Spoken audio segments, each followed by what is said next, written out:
What a sight for sore eyes. People ask what gives me hope. Well, the answer is right here.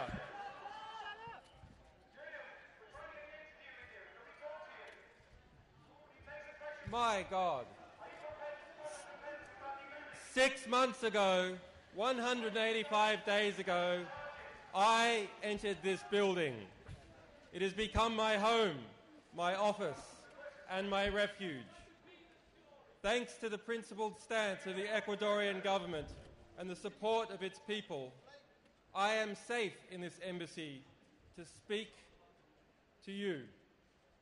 And every single day outside, for 185 days, people like you have watched over this embassy, come rain, hail, and shine. Every single day. I came here in summer. It is winter now. I have been sustained by your solidarity, and I'm grateful for the efforts of people all around the world supporting the work of WikiLeaks, supporting freedom of speech, freedom of the press, essential elements in any democracy. While my freedom is limited, at least I am still able to communicate this Christmas, unlike the 232 journalists who are in jail tonight. Unlike Gottfried Svaltholm in Sweden tonight. Unlike Jeremy Hammond in New York tonight. Unlike Nabil Rajab in Bahrain tonight. And unlike Bradley Manning, who turned 25 this week. A young man who has maintained his dignity after spending more than 10% of his life in jail without trial, some of that time in a cage, naked and without his glasses. And unlike so many others whose plights are linked to my own, I salute these brave men and women. And I salute journalists and publications that have covered what continues to happen to these people, and to journalists who continue publishing the truth in face of persecution, prosecution and threat, who take journalism and publishing seriously, because it is from the revelation of truth that all else follows. Our buildings can only be as tall as their bricks are strong. Our civilization is only as strong as its ideas are true. When our buildings are erected by the corrupt, when their cement is cut with dirt, when pristine steel is replaced by scrap, our buildings are not safe to live in. And when our media is corrupt, when our academics are timid, when our history is filled with half-truths and lies, our civilization will never be just. It will never reach to the sky. Our societies are intellectual shantytowns. History are its creators.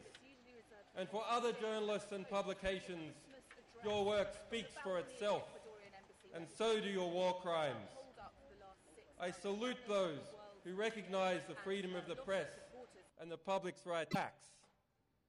The US investigation is referred to in testimony under oath in the US courts, is admitted by the Department of Justice, and in the Washington Post just 4 days ago by the District Attorney of Virginia as a fact. Its subpoenas are being litigated by our people in the US courts. The Pentagon reissued its threats against me in September and claimed the very existence of WikiLeaks is an ongoing crime. Wishes to speak to me. Like you, I have not been charged with a crime. If you ever see spin that suggests otherwise, note this corruption of journalism, and then go to justiceforassange.com for the full facts. Tell the world the truth, and tell the world who lied to you. Despite the limitations, despite the extrajudicial banking blockade, which circles WikiLeaks, like the Cuban embargo, despite an unprecedented criminal investigation, and a campaign to damage and destroy my organization. 2012 has been a huge year. We have released nearly 1 million documents relating to the unfolding war in Syria. We have exposed the mass surveillance state and hundreds of documents from private intelligence companies. We have released information about the treatment of detainees at Guantanamo Bay and elsewhere, the symbol of the corruption of the rule of law in the West and beyond. We've won against the immoral blockade in the courts and in the European Parliament. After a 2-year fight, contributions to WikiLeaks have gone from being blockaded and tax-deductible nowhere to being tax-deductible across the entirety of the European Union and the United States. And last week, information revealed by WikiLeaks was vital and cited in the judgment in determining what really happened to El Masri, an innocent European kidnapped and tortured by the CIA. Next year will be equally busy. WikiLeaks has already over 1 million documents being prepared to be released. Documents that affect every country in the world. Every country in this world. And in Australia, an unelected senator will be replaced by one that is elected. In 2013, we continue to stand up to bullies.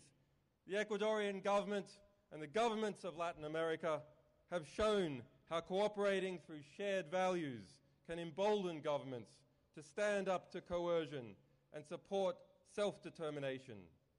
Their governments threaten no one, attack no one, send drones at no one, but together they stand strong and independent.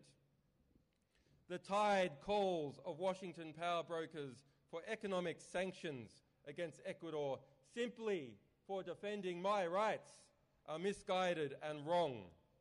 President Correa rightly said Ecuador's principles are not for sale. We must unite together to defend the courageous people of Ecuador, to defend them against intervention in their economy and interference in their elections next year. The power of people speaking up and resisting together terrifies corrupt and undemocratic power. So much so that ordinary people here in the West are now the enemy of governments, an enemy to be watched, an enemy to be controlled and to be impoverished. True democracy is not the White House. True democracy is not Canberra. True democracy is the resistance of people armed with the truth against lies from Tahrir to right here in London. Every day, ordinary people teach us that democracy is free speech and dissent. For once, we the people stop speaking out and stop dissenting.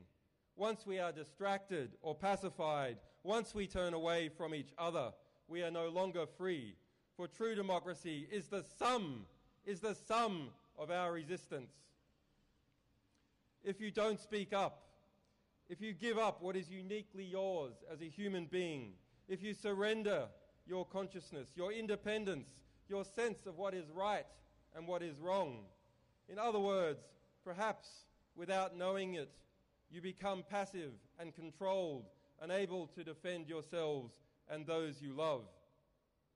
People often ask, what can I do? The answer is not so difficult. Learn how the world works. Challenge the statements and intentions of those who seek to control us behind a facade of democracy and monarchy. Unite in common purpose and common principle to design, build, document, finance, and defend. Learn, challenge, act now.